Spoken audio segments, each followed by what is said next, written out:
Wolof, hein, ce que nous retenons, c'est qu'aujourd'hui, lui, il accuse des Guinéens riches qui viennent investir sur des tchak-tchak et faire yekati. Bon, je vais pallier le Wolof, puisque le discours est en Wolof, et le français.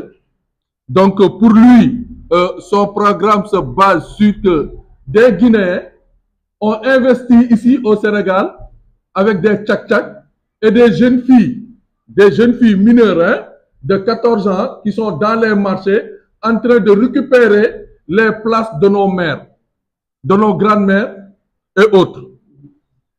Ce qui est vraiment désolant, et surtout quand il parle qu'il a été au Gabon, au Cameroun, en Centrafrique et au Tchad, et que dans ces pays, il y a une carte de séjour qui circule. L'ironie du sort, c'est vraiment dommage. Au Sénégal, les choses se passent comme ça. La manipulation se passe comme ça. Mais j'aurais bien voulu dire à ce monsieur qui a à un moment donné voulu se prévaloir au poste de ministre de l'Intérieur. Il est important de lui donner une leçon. La leçon, elle est importante. À ce niveau de leadership, quand on parle à toute une nation, quand on sort certaines diatribes avec arrogance, il faut au minimum se documenter et se renseigner.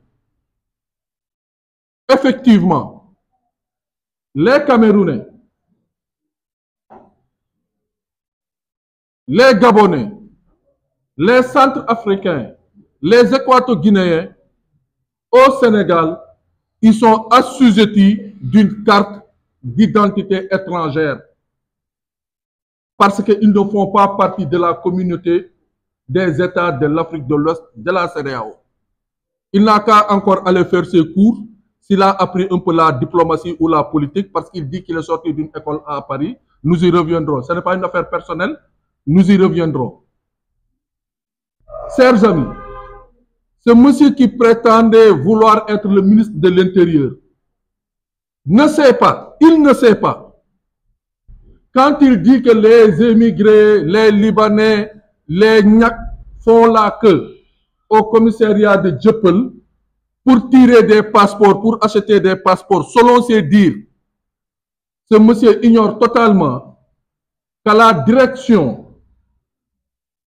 de la police étrangère qui se trouve à Dieuppeul, c'est là-bas que les étrangers vont aller pour régulariser leur situation. C'est là-bas qu'ils vont aller demander la carte de séjour qui existe bel et bien au Sénégal.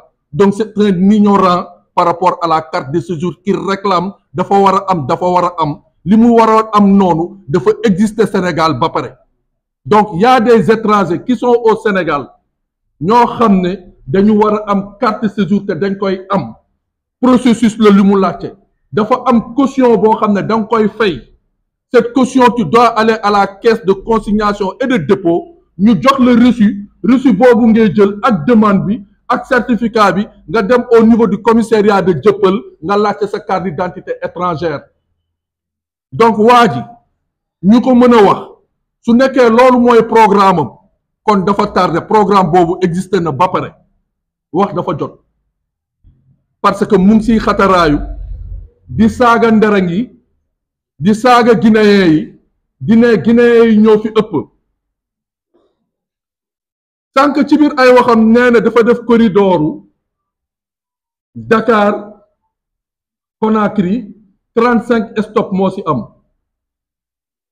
J'ai beaucoup de respect pour lui. La liberté d'expression m'interdit de tenir certains propos. Mais moi je vais vous donner. Je rends hommage à la police aux frontières, particulièrement ceux qui sont à Linkering. Linkering, c'est le poste de frontière de la police entre le Sénégal et la Guinée. Où je connais les agents qui travaillent dans des conditions extrêmement difficiles, qui font un travail extraordinaire de select, qui veillent au grain par rapport à l'entrée, à l'accès au Sénégal. Je voudrais en ce moment-là, mes pensées vont à mon ami Lamine Ndour alité, qui a été le chef de poste là-bas actuellement, qui est malade, qui est auprès de sa famille. Je ne voudrais pas citer tous les policiers en service là-bas, mais c'est pour vous prouver que je sais ce qui se passe là-bas. Et que ces forces de sécurité et de défense ne peuvent pas et n'ont pas la conscience de laisser le Sénégal à n'importe qui rentrer au Sénégal. À la limite même, ces propos, c'est manquer de respect à nos forces de sécurité et de défense. Ils ne devraient pas, puisque ce sont des Sénégalais nationalistes, patriotes, engagés comme lui qui sont à ces postes de frontière. Il les doit le minimum de respect et de considération. Ces gens-là sont chargés de mission auprès de ces frontières, de filtrer et de surveiller nos frontières. Dire que non, il n'y a pas de surveillance, c'est manquer de respect à ces gens-là. Je pense au chef de poste, Noah Sonko, Sané, Faye, une équipe dynamique, une équipe disponible, qui sont en train de travailler nuit et jour. Mes chers, je vous prie de voir le lundi matin comment ça se passe par rapport à cette mobilité entre Dakar et Conakry au niveau de Linkering et de Sambailo. Ce gars, c'est à Dakar, ici, qui reste pour faire ces commentaires-là. Il ne sait pas ce qui se passe dans nos frontières. J'en passe. Stratégiquement, malheureusement pour son programme économique, au moment où les autorités ont misé sur l'agenda 2050 avec le capital humain à renforcer une formation professionnelle adéquate pour cette jeunesse, lui, ses pensées se limitent à des tchac-tchac, à des tricyclomoteurs. Je lui demande de revoir son programme et d'orienter son programme pour les jeunes vers l'agriculture, vers la pêche, vers l'artisanat. C'est ça un programme. Ce n'est pas à des travaux, ce n'est pas à des métiers de précarité, de l'informel, qu'on va vraiment manipuler les jeunes, qu'on mobilise les jeunes pour leur dire qu'ils sont mal. Je pense que s'il avait de l'ambition pour ces jeunes Sénégalais, au contraire, c'est de les encourager à dépasser ces travaux, ce travail de précarité, de tchac-tchac, et de les faire penser à l'entrepreneuriat. Dans la pêche, aujourd'hui, le Sénégalais est pêcheur, de les permettre d'avoir des PME, d'accompagner les jeunes qui sont dans l'agriculture vers des PMI, accompagner nos jeunes artisanats, accompagner nos jeunes qui sont dans l'industrie. Je pense que c'est à cela que nous devons vraiment nous titiller. Si nous devons nous confronter avec les jeunes Guinéens qui, pour des situations plutôt économiques de précarité, a quitté sa Guinée natale pour venir, comme il le dit, faire ici des travaux de précarité, ce n'est pas à celui-là qu'on doit s'en prendre. Je pense que nous, Sénégalais, nous sommes assez conscients. Il est très rare de voir un Poulo Fouta Ndereng venir se tutoyer avec les journalistes. Vous ne les voyez pas parce que ce n'est pas leur métier. Ils ne gênent pas les journalistes. Ils ne gênent pas les cadres dans les banques. Ils ne gênent pas les techniciens de la Sénélec. Ils ne gênent pas les techniciens de la Sonatel. Quand on parle de l'essor de développement, c'est eux qui envoient les jeunes Sénégalais au chômage. Mes chers concitoyens, chers jeunes frères qui m'écoutent, par rapport à cet esprit nationaliste, éveillons-nous et écoutons à fond ce discours que ce monsieur est en train de nous présenter. C'est à porte-à-faux, il n'a pas de programme, il n'a pas de projet. Il est imbu de sa personne avec une arrogance totale. Et d'ailleurs, je vais plus loin. Il n'est même pas assez courageux lui-même pour faire face à un débat contradictoire par rapport aux techniciens en charge. Vous êtes des journalistes, il est passé dans vos organes. Mais à chaque fois qu'il est dans vos organes, c'est plutôt avec vos chroniqueurs qu'il discute. Ils n'ont jamais. J'ai ironisé hier quand il a invité le président du PASTEF à un débat. contradictoire, c'est ironique. Certains de vos confrères sont témoins. J'ai envoyé à 2 reprises le directeur des opérations de notre ONG pour qu'il puisse échanger avec lui pour voir le niveau. Je lui ai entendu dire que l'État du Sénégal, les nouveaux gouvernants n'ont pas de relations diplomatiques, ils ne savent pas quoi qu'est-ce. Évidemment, si c'est à travers ces propos tels qu'il les présente, c'est cette façon qu'ils attaquent aux pays voisins. Évidemment, nous n'aurons pas de relations diplomatiques. S'ils attaquent, s'ils parlent de nationalisme, ils s'attaquent aux Libanais investisseurs. Évidemment que nous n'aurons pas de relations diplomatiques. C'est une contradiction par rapport à sa politique. Il est très à savoir sur les questions d'état civil. Il est très à savoir puisque c'est une question sensible. Beaucoup de nos compatriotes issus de milieux ruraux, évidemment, ont des difficultés. On sait tous que l'Afrique, nous avons des problèmes d'accès à l'état civil. Ce n'est pas seulement au Sénégal.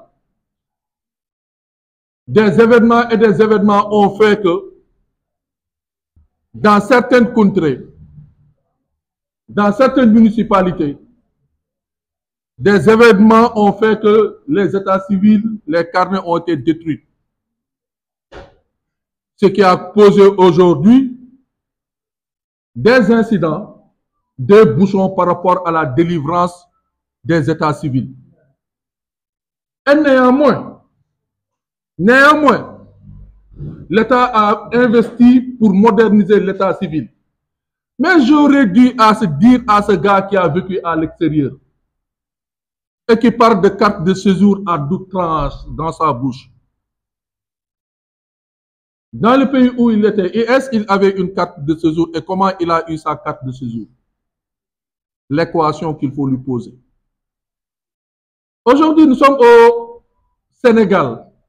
Nous le disons, nous, autres Africains, puisqu'on a beaucoup travaillé sur la question, nous avons scientifiquement des données à partager.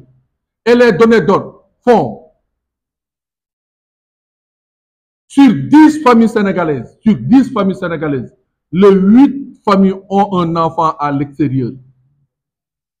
Sur 10 familles au Sénégal, les 8 familles ont un enfant à l'extérieur.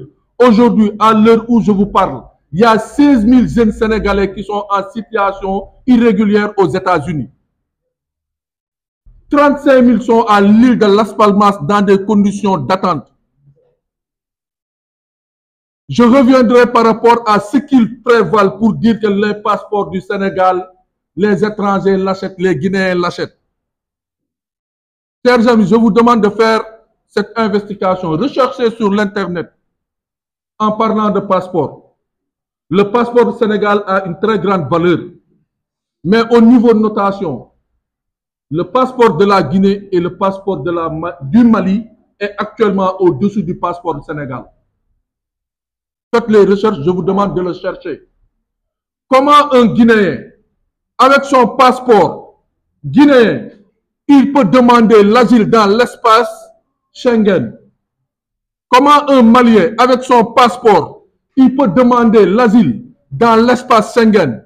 Comment ces deux nationalités vont venir acheter le passeport sénégalais où tu ne peux pas demander l'asile dans l'espace Schengen puisque le Sénégal est considéré comme un pays sûr?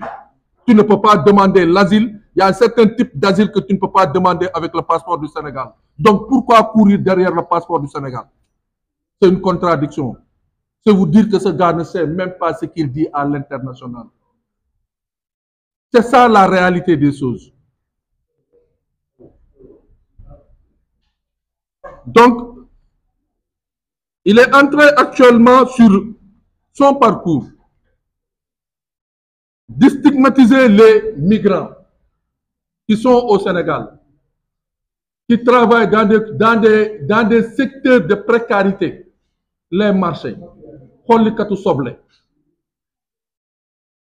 yow producteur oignon bi jaaxalu la waxoo ban politique la ñu mën a am pour atteindre autosuffisance en oignon amoo xam-xam bi nga xam ne war nga ñu wax nan la ñu war a mën a industrialiser tomate yow xale bi nga xam ne dafa jaaxle daw dëkkam ñëw nekk ci marché di dagga soble kooku ngay ne nañ ko fayloo carte séjour ay yaa ñàkk ki ñaan sa xol a dëgër.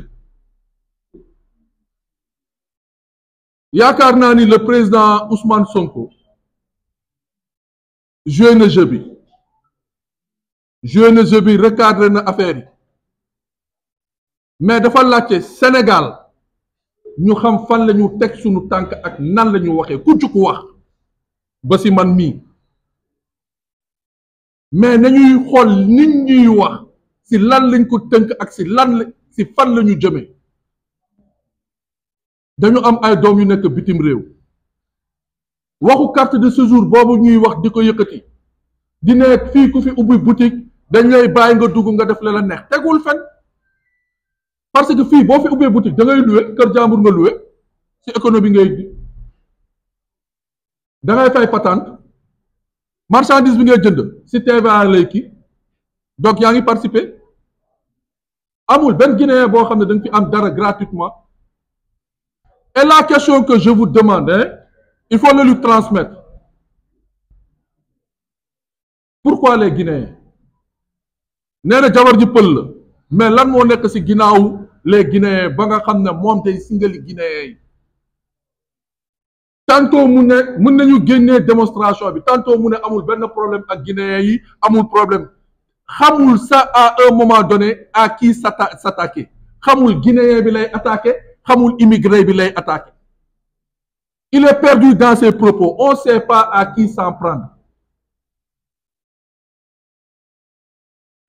alhamdulillahi rabbil alamin kilifa Guinée yi fi nekk waxuma diplomate yi waxuma consulat bi ñooñu liggéey beneen la mais ñi nga xam ne ci askanu pël la Fuuta mooy ñi muy traité da ndereñ muy ay nit yu mat yu njaboote biñ leen laajtee kii li muy wax nii lan ngeen ci xalaat parce que ce sont des propos yoo xam ne ay propos la yoo xam ne fépp fu ñu ko munti yóbbu ci àdduna bi def ñu topp ko nan nga mën a newee ay Guinéens dañu nekk ci ay boutique foofu la ñu defee seen gànnuwaay foofu la ñu juree comme ay jinax lépp lu ñuy def foofu la ñu defee loolu nga fàtte ni que ci réew mi am na service d'hygiène boo xam ne dañ leen di fay te ñooñu loolu mooy seen liggéey loolu du yàpp service d'hygiène Sénégal kon service d'hygiène Sénégal nekk ñu di def seen liggéey loolu nga ñu bëgg a wax kon boutique yi nekk ñun li ñuy dunde yëpp li ñuy lekk yëpp boutique yi ñuy dem di taxawaalu yëpp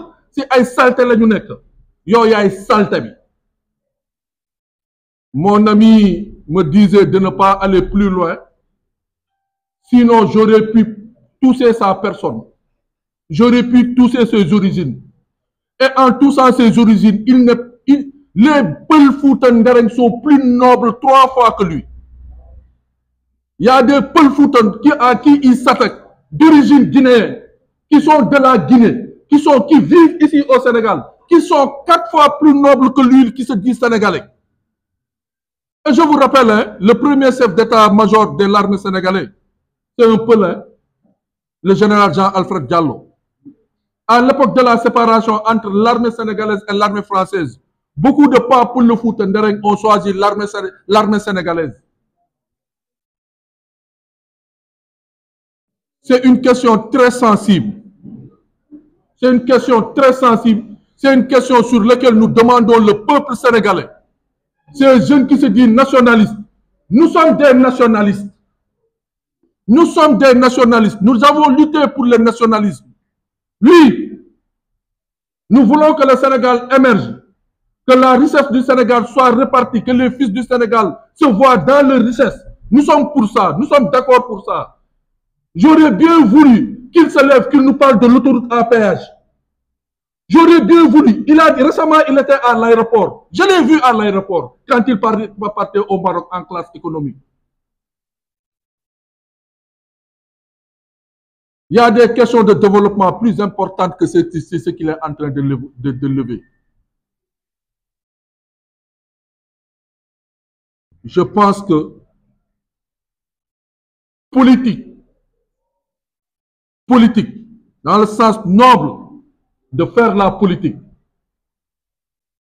J'ai envie d'apostropher un grand monsieur Lebou, puisque aujourd'hui on parle de l'ethnicité. un grand monsieur Lebou. Moi, je suis natif du plateau. Je suis Diallo, probablement Ndereng. Et oui, effectivement, Ndereng. Wow, de Diallo Ndereng. Je natif du plateau.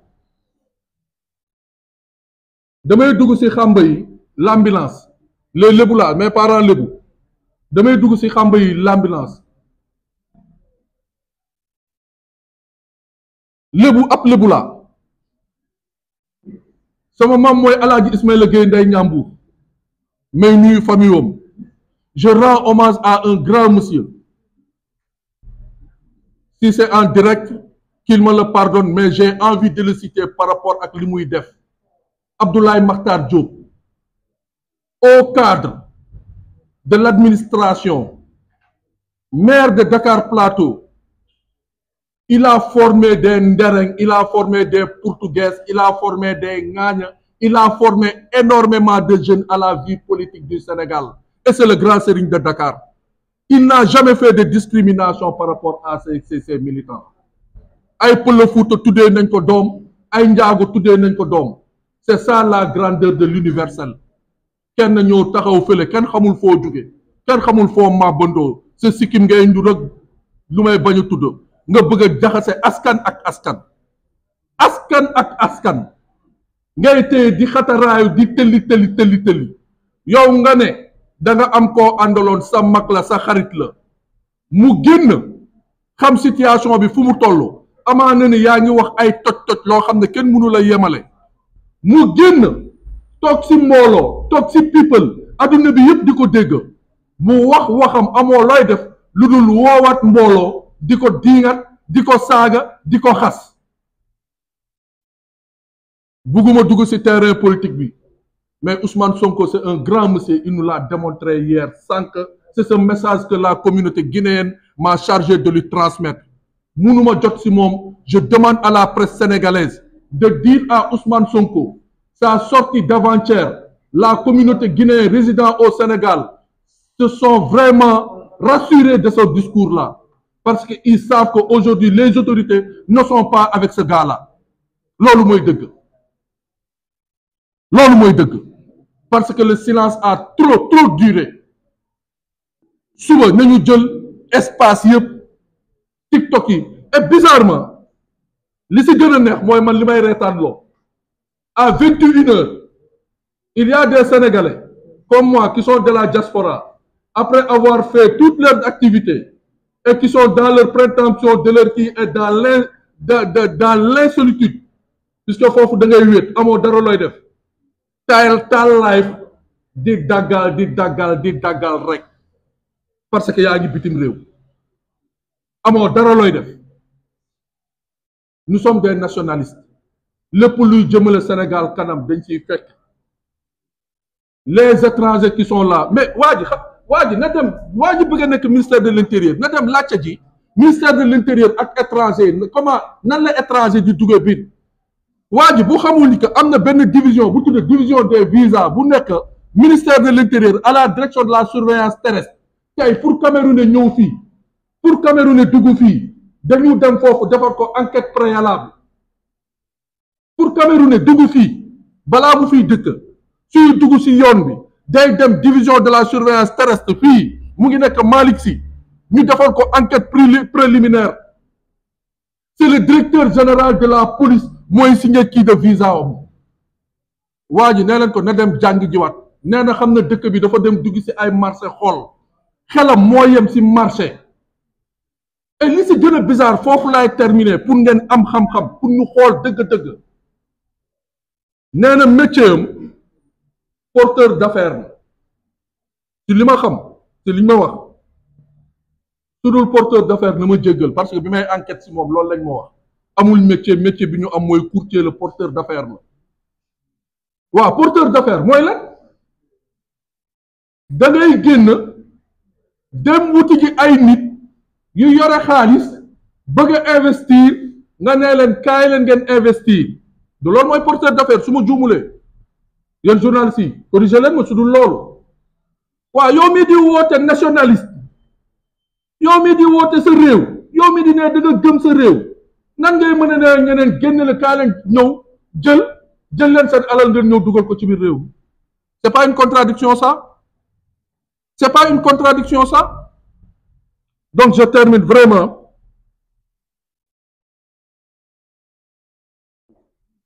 pour rassurer la communauté émigrée au Sénégal. Nous nous sommes battus un peu partout dans le monde pour défendre les émigrés africains. Partout. Aux États-Unis, on est allé voir qui de droit pour éviter la déportation de nos frères africains qui sont venus de Nicaragua. Sans tambour ni trompette. Moom fan la nekkoon bi xale yi nekk Las Palmas El Hierro sunu ay mbokk ñoom Awa Ndiaye Paté ñoom Luc André Diouf ñoom Momar Dieng Diop wot yi la communauté sénégalaise di organisé wu ñeneen nekk feneen di xar seen tànku tubéy pour assister leen moom fan la nekkoon yaaw nationaliste la.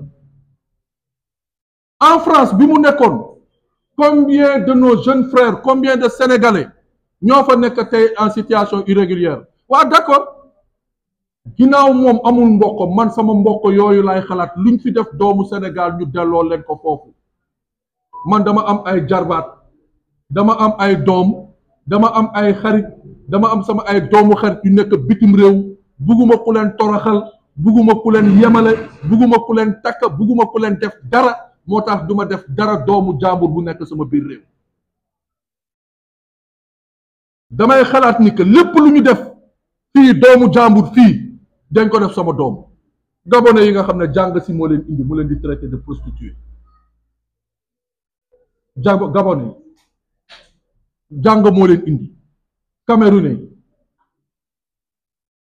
pël Fuuta bi ngay wax futti lay togg di jox nit yi di lekk tricycle moteur cak-cak yow doo ñaanal yàlla jeunes sénégalais yi nekk ci transport de bus yi nekk ci transport international yi yow ñooñu ngay xalab di ñooñu ngay influencer parce que un monde c'est un nombre vulnérable ku ci nekk da ciy gis boppam ñi nga xam ne dañu am problème mu état civil mais ce gars c'est un mythomane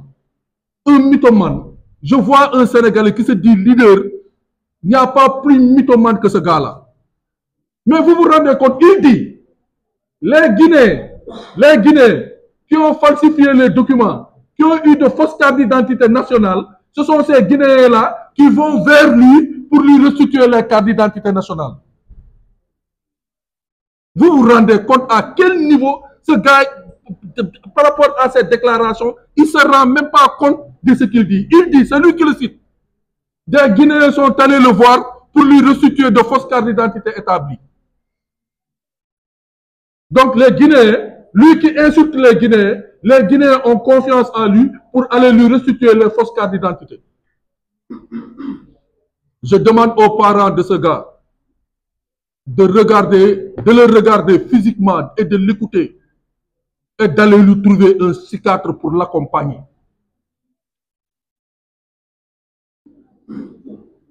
Vraiment, je pense qu'il est assez important.